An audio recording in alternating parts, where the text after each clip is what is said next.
नमस्ते दोस्तों, good evening. आप सबके सामने आज मैं बेटी विवाह गीत लेकर आई हूँ। आप सब मेरा गीत सुनिए और बीच में मत इसको कट कीजिएगा, क्योंकि पूरा गीत सुनना चाहिए। पूरा गीत सुनेंगे तब ना आपको आनंद आएगा और समझ में भी आएगा। और कमेंट कीजिएगा ज़रूर कि मेरा गीत कैसा लगा, क्योंकि आप सबका एक कमेंट मुझे बहुत खुशी देती है। और यही खुशी के लेकर मैं आगे गीत गाने की कोशिश करती हूँ कि चलिए मेरा गीत तो सबका पसंद आ रहा है। Thank you. कमेंट ज़रूर कीजिएगा, भूलिएगा नहीं प्लीज़।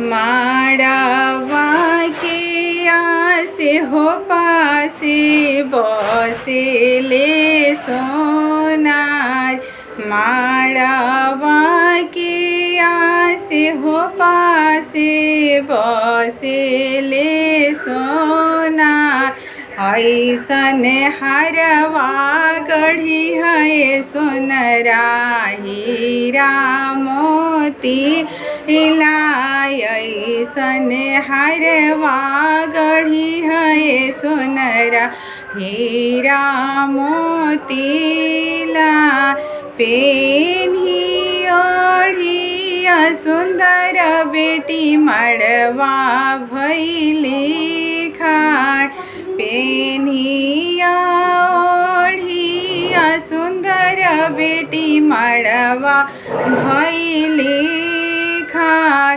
घोड़ावा चढ़ल सुंदर दुल्हा देखी मने मुस्का, घोड़ावा चढ़ल सुंदर दुल्हा देखी मने मुस्का, से देखिया पन हो भैया गईले ऋषिया, से देखिया पन हो भैया गईले खिसिया, हमारा सुंदर हो दीदी के देखी के काहे मुस्का, हमारा सुंदर हो दीदी के देखी के काहे मुस्का, आजुई के